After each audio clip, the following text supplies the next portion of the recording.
करते हैं आज का विषय संविधान की अनुसूची के संविधान जब मूल संविधान बना था तो कितनी अनुसूचियां थी। तो मूल संविधान जब बना था तो 8 अनुसूचियां थी। ठीक है। दूसरा क्वेश्चन ये आएगा कि वर्तमान संविधान में कितनी अनुसूची हैं। तो वर्तमान संविधान में 12 अनुसूची हैं। अब ये 12 अनुसूची कैसे कैसे बनी ये हम क्रम अनुसार देखेंगे। तो सबसे पहली अनुसूची देखते हैं कि संघ व उसका राज्य क्षेत्र। यह अनुसूची फर्स्ट, संघ व उसका राज्य क्षेत्र, मतलब कि संघ कैसा है और उसका राज्य क्षेत्र कहां तक फैला है। कहने का मतलब भारत का जो शासन है, भारत की जो सत्ता है वो कहां तक फैली है, कितने राज्य क्षेत्र में फैली है। तो जैसे संघ और उसके राज्य क्षेत्र में 28 राज्य आएंगे और 8 केंद्र शासित प्रदेश आएंगे। फिर दूसरे पे बात करते हैं वेतन की। दूसरी अनुसूची क्या कहती है, वेतन। इसमें किस किस का वेतन, जैसे इसमें राष्ट्रपति का वेतन, फिर इसमें किसका वेतन, इसमें विधानसभा के लोकसभा के अध्यक्ष उपाध्यक्ष का वेतन, राज्यसभा के सभापति उपसभापति का वेतन, विधानसभा अध्यक्ष उपाध्यक्ष का वेतन, ठीक है, विधान परिषद के सभापति उपसभापति का वेतन, न्यायालय के न्यायाधीशों का वेतन। ये किस में आता है, अनुसूची 2 में। ये किससे, इसमें सभी लोगों का वेतन आता है, प्रेसिडेंट हुए, ठीक है, वाइस प्रेसिडेंट को वेतन नहीं मिलता है, राज्यसभा के सभापति को वेतन मिलता है, उसी को वाइस प्रेसिडेंट बोला जाता है। फिर शपथ, इसमें शपथ कौन कौन की शपथ, इसमें मंत्रीगणों की शपथ, सांसदों की शपथ, न्यायाधीशों की शपथ, ये सभी शपथ के प्रावधान अनुसूची 3 में है। फिर बात करते हैं 4, राज्यसभा के लिए आवंटन। काय का आवंटन, सीटों का आवंटन। जब राज्यसभा में सीटों का आवंटन होता है तो अनुसूची 4 में यह देखा जाता है कि किस राज्य से कितनी सीटें दी गई हैं, किस राज्य से कितनी सीटें दी जाएंगी।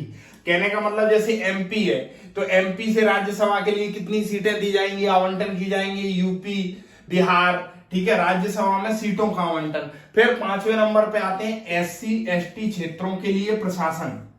देखिए, एससी मतलब अनुसूचित जाति, एसटी मतलब अनुसूचित जनजाति, इसके लिए क्षेत्रीय क्षेत्रों के लिए प्रशासन। कहने का मतलब ये जो क्षेत्र है यहाँ जहां जहां भारत के जिन जिन राज्यों में अनुसूचित जाति और जनजाति निवास कर रही है उनके लिए प्रशासन विशेष उपबंध किए जाएंगे, उनको कुछ मतलब हम बोल सकते हैं कि उनको विशेष प्रकार की लाभ दिए जाएंगे, विशेष प्रकार की सुविधा दी जाएंगी एससी एसटी क्षेत्रों के लिए प्रशासन। इसमें एक पॉइंट याद रखिए कि एससी और एसटी क्षेत्रों के लिए जो प्रशासन है, ये जो जैसे भारत है, ये भारत है और यहाँ के पूरे राज्य हैं, लेकिन 4 राज्यों को छोड़ के अनुसूची 5 में 4 राज्य हैं जहां पर वहां की जो जनजाति निवास कर रही है उसके लिए प्रशासन अनुसूची 5 में नहीं है। कौन कौन से, असम, मेघालय, त्रिपुरा, मणिपुर। असम, मेघालय, त्रिपुरा, मणिपुर, ये क्या बोलते हैं इसको, नॉर्थ ईस्ट के जो राज्य हैं, ठीक है, अनुसूची 5। फिर अनुसूची 6 की बात करते हैं, जनजाति क्षेत्रों के लिए उपबंध। देखिए यहां पर ये 4 ऐसी जनजाति हैं, असम, मेघालय, त्रिपुरा और मिजोरम। ये 4 ऐसी जनजाति हैं जिन क्षेत्रों के लिए क्या किया गया, उपबंध किए गए। ये इन विशेष क्षेत्रों में जो जनजाति निवास कर रही है। अनुसूची 5 में भारत की सभी जो जनजातियां हैं, भारत की जो सभी जनजातियां हैं जो सभी राज्यों में निवास कर रही हैं, इन 4 राज्यों को छोड़कर वो अनुसूची 5 में है। अनुसूची 6 में केवल ये 4 राज्यों की जो जनजाति हैं उनके संबंध में प्रावधान है। फिर अनुसूची 7 क्या कहती है, सूची से संबंधित है। कितनी सूची है, 3 प्रकार की सूची, संघ सूची, राज्य सूची और समवर्ती सूची। ठीक है। अब संघ सूची क्या होती है, पहले ये देखिए। संघ सूची में ऐसे विषय रखे जाते हैं जिन पर कानून बनाने का अधिकार किसको है, संघ को है, यानी केंद्र को है, यानी संसद को है, उसे संघ सूची कहते हैं। संघ सूची में दूसरा क्वेश्चन ये बन सकता है कि संघ सूची में शुरुआत में कितने विषय थे, तो 97 विषय थे, और वर्तमान में कितने विषय हैं, तो भाई 100 विषय हैं। फिर दूसरी आती है राज्य सूची।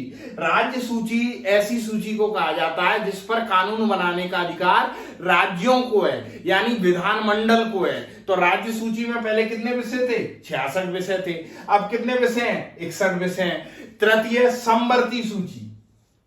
समवर्ती सूची से मतलब है ऐसी सूची जिस पर समवर्ती सूची के जो विषय हैं इस पर कानून बनाने का अधिकार संघ और राज्य दोनों को है, संघ और राज्य दोनों को है, लेकिन मान लो दोनों ने कानून बनाया और दोनों के कानून में अगर संघ का कानून जो है और राज्य का कानून है, अगर राज्य द्वारा बनाया गया कानून संघ द्वारा बनाए गए कानून का उल्लंघन कर रहा है तो संघ का कानून मान्य होगा। देखिए इसको ऐसे समझिए, जैसे ए कौन है, फादर है, संघ कौन है, फादर है, पिता है, और राज्य कौन है, सन है, उसका पुत्र है। अब ये दोनों किसी एक विषय पर कानून बना रहे हैं और मान लो दोनों में टकराव होता है तो हमेशा किसका कानून माना जाएगा, फादर का, यानी संघ का।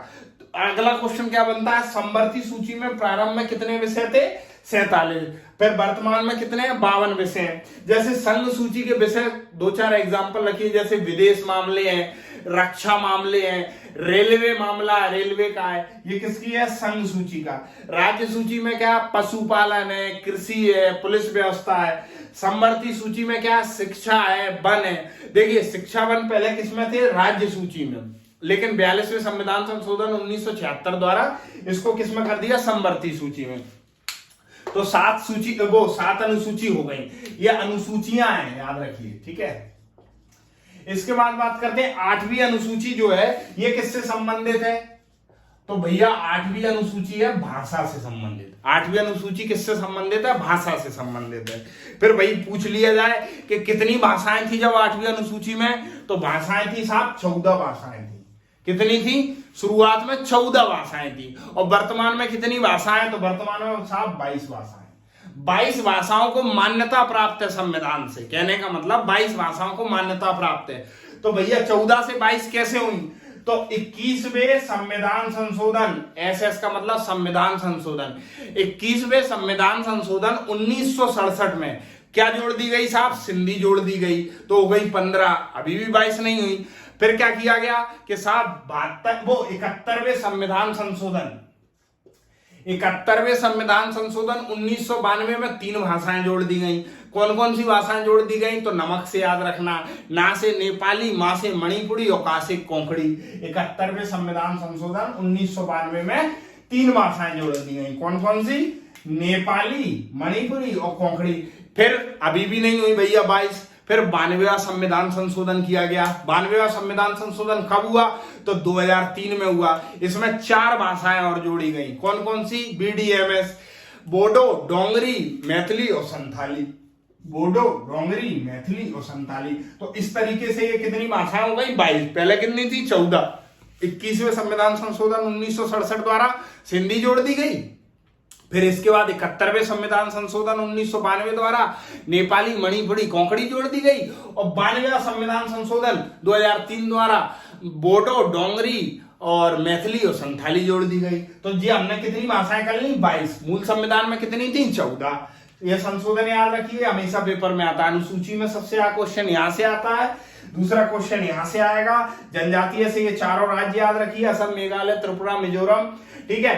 अब इसके बाद जो हो गई 8 अनुसूची, तो अब हमने एक क्वेश्चन यहां कर लिया कि मूल संविधान में कितनी अनुसूची थी, 8, और वर्तमान में कितनी है, तो 12 है। तो भैया नवी अनुसूची कब आई, तो नवी अनुसूची आई, नवी अनुसूची पहला ही संविधान संशोधन 1951, पहले ही संविधान संशोधन 1951 में नवी अनुसूची भूमि सुधार से संबंधित आई।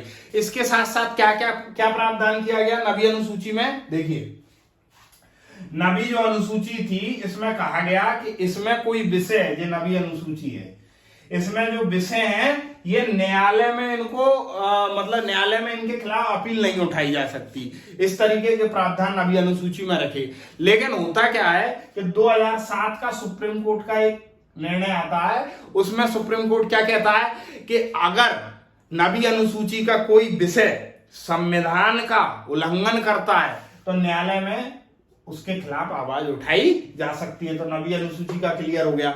अब 10वीं अनुसूची कब आई, तो 10वीं अनुसूची जो थी 52वें संविधान संशोधन 1985 में आई। 52वें संविधान संशोधन 1985 में आई, दल बदल निरोधक से संबंधित थी। किससे, दल बदल निरोधक से संबंधित थी।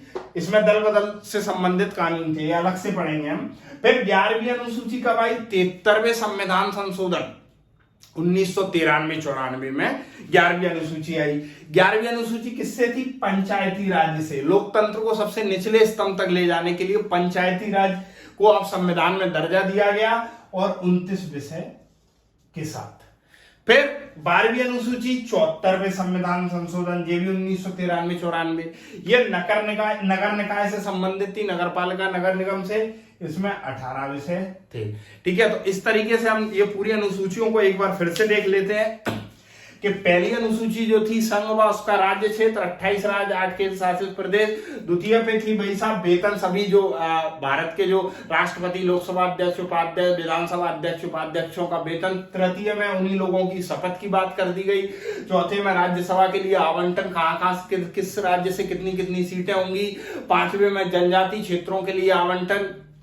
6 में विशेष राज्य में जो जनजाति क्षेत्र हैं, असम, मेघालय, त्रिपुरा, मिजोरम के लिए आवंटन। 7वीं अनुसूची में सूची से संबंधित है संघ सूची जिस पर संघ कानून बनाएगा, राज्य सूची जिस पर राज्य, समवर्ती सूची जिस पर दोनों बनाएंगे। संघ सूची में 97 से 100 विषय हो गए, राज्य सूची में 66 से 61 हो गए और समवर्ती सूची में 47 से 52 हो गए।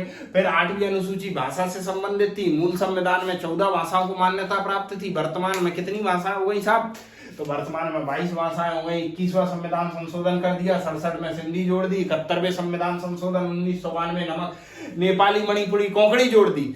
और 92वां संविधान संशोधन 2003 द्वारा BDMS, बोडो, डोंगरी, मैथिली, संताली जोड़ दी गई। तो साहब 8वां अनुसूची हो गई। फिर 9वीं, 10वीं, 11वीं, 12वीं कैसे आई? तो साहब संविधान संशोधन करके आई।